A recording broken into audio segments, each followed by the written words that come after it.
It's Mike Brennan. We're back again for another edition of MITech TV with my good buddy Matt Roush, and a nice list of guests today. Now, the first one is I have a personal relationship in the sense that I worked with her in business. Um, it's the Rebuild and Rise program, a federal program that actually came out of the COVID money way back when, and luckily I got in on the tail end of it. It was primarily a virtual setup over 6 weeks, two classes a week, about an hour and a half each, with the reward at the end of $2,500 federal grant. So I got all that.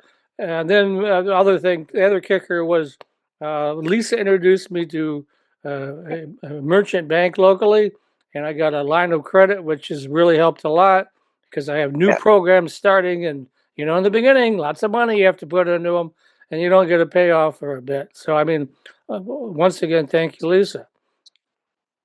You're welcome. Okay. So let's get into the program itself. I know it's probably, I don't know if has the money run out? Will it be repeated, or where does all that stand? The money will be running out because this is, like you said, this is the COVID money from the AA, from the ARPA money. So this is the last Ruha. We'll be seeing a lot of programs go out this year that'll be helping businesses, but they all have to be completed by December 2026. So that means we have to complete them by April, May 2026. So you got the last of the last of the last. Absolutely. Cool. All right, Matt. So what is the number one gap? I mean, this program is supposed to help entrepreneurs become stronger business people. A lot of entrepreneurs have a great idea for a business, but they're not so good at physically running a business or selling. Yeah. What's the number one gap you see between business owners who stay stuck at the same revenue year after year and those who actually are able to scale?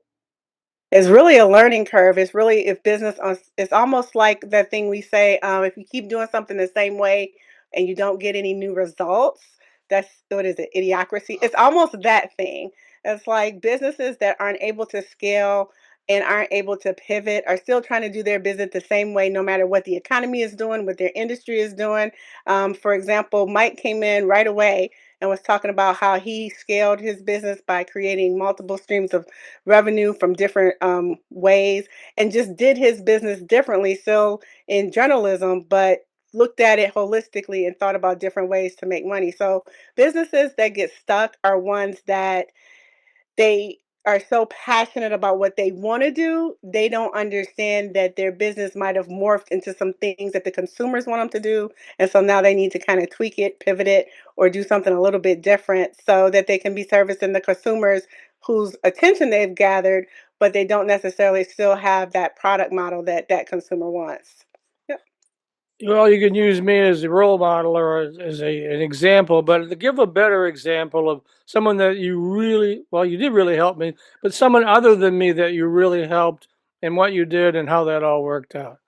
I mean, my business really is an example because when I first launched it, an enterprise risk management from the bank's 25 years. So when I first launched my consulting company, I did regulatory compliance for financial institutions.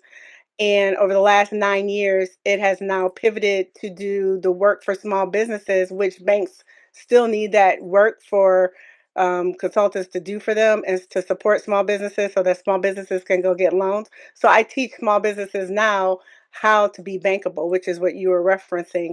I kind of take the inside understanding of what we look at in underwriting, and now I thoroughly teach it out front so that banks understand, so that businesses understand what they need to do. We don't need a 50-page business plan. We really need to structure your business profile a certain way so that you can get funded. And so that's kind of the cohorts that I teach, to teach businesses how to be bankable. And so I morphed from doing regulatory compliance to working specifically with banks across the country to doing conferences to now doing workshops to help people be able to be funded by banks. So that's a great example right there. Right. So there's a lot of entrepreneurs who say, I'm not a salesperson or I hate selling. What's wrong with that mindset, and how do you coach someone to sell confidently without feeling, overly pushy or salesy? I try to help them understand that selling isn't something you do to people. It's something that you do for people. And I try to give them the example because sometimes some of the business owners feel like they don't want to be a bother. They don't want to, keep going after people and saying the same thing and putting their face out there all the time, or being a what's it called? Irritating, just irritating by constantly talking about the same thing. And so I let people know, number one, let small business owners know, number one, it takes 7 times for people to remember, even sometimes your name, but 7 times to remember the messaging. So they have to hear it. The public has to hear it at least 7 times for them to remember the messaging, for them to remember what it is you do, for them to remember the name of your company. And then don't think of it as something that you do to people to be annoying to people, but think of it as something you're providing a service. So even if you feel like your marketing or your selling is something that could be annoying, you're also educating them. You're listening to their objections. You're trying to find a solution for them so that they can understand how they can take whatever it is that they need, that product or that service, to better their life, better their business, to have that solution for them. And sometimes they'll take that information and they'll research it, they'll look it up, they'll find out more information, and then they will come back to you and say, you know what, you were right. I do need this. I don't believe in pressure sales. I don't believe in hard sales. I really have always built my business around educating people, helping them to understand what it is that they need, give them the time and the space. And then when I understand my sales cycle, I know that maybe some people are going to take a little while longer, so I move on to the next. But selling, when we have small business owners that say they hate to sell, it's really that they mean they hate rejection. And so we also Sure. teach that, to look at that a little bit differently. So I teach them, you need 9 no's to get to a yes, so go get the no's, or you need 19 no's to get to that 20th yes. Go get the no's, stack them up, because those no's lead to the money. Versus, oh my God, I hate people to tell me no and rejecting me. No, you want the no because we got to get through those people so we can get to that yes. Well, And the other thing that's with what. the nose, not to interrupt, Matt, is you do customer discovery. You think you might have the greatest thing since sliced bread.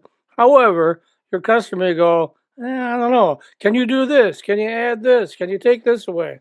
I mean, that's how what Matt knows. I've been an entrepreneur for, God, forever, it seems like.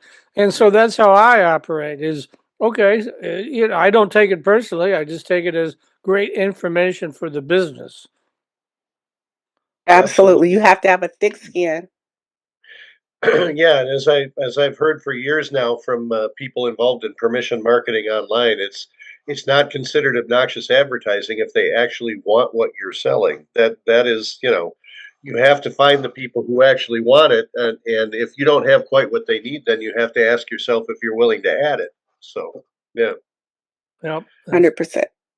And let's talk a little bit about the trusted banker, which is you. Now, that's your business that you created when you left the bank. Well, you're still associated with banking, but you're not formally in the banking scene. You're working now as a consultant. Did I get that right? Yes, you got that right. The trusted banker is an online persona. That's my social media arm, where I have about 300,000 followers across all platforms. And Wow. we started out in 2017, I think, with the first credit crisis. I think Experian or Equifax, there was a security breach. And as a banker, a lot of people reached out to me with asking questions. What was going to happen to their credit? Was their identity protected? Were they going to get frauded? All these questions. So I started at that time. We had Facebook Live, and I was like, I can't answer everybody, so I'll answer a few of you. I'll do one Facebook Live to answer all the questions, and that question turned into more questions, into more questions. So the trusted banker really started out because of a need of anxiety around credit, fraud, identity theft, and then it went into budgeting and money management, and then it went into how to buy a house, how to start a business, how to get business credit, and now how to start your business and make money and increase your revenue. So I did a lot of education on TikTok, Instagram, Facebook, and I just started YouTube. So now I have activated the YouTube channels and filtering into some other social medias. And so from that, yeah, just you build revenue from the views, as you know. People watch, you make money, and people buy things because they're watching. So it turned out to be a good arm of the business as far as making more revenues for the company. Another way I pivoted for the company. All right. So, and I highly recommend Lisa. She helped my business a lot. Certainly, the money helped a lot, but it was other things too. Like, for instance, uh, bookkeeping is not my thing. That's why I got a CPA, and I never really understood. I mean, I've gotten a lot of loans over the years, but I didn't understand what the bankers were really looking for. And so she explained that to me, and the light bulb went off, and it helped me a lot to understand as I move forward because I'm sure there'll be more loans in the future, how to approach that. But how can folks approach you and get tap into all your expertise, Lisa? They can reach out to me at the Trusted Banker. That's thetrustedbanker.com, or they can go to my consulting company, which is CRACOMDEV.com. Or they can find me on any social media platform at the Trusted Banker, on Instagram, YouTube, TikTok, Facebook, Twitter, Blue Sky. I mean, I can keep going.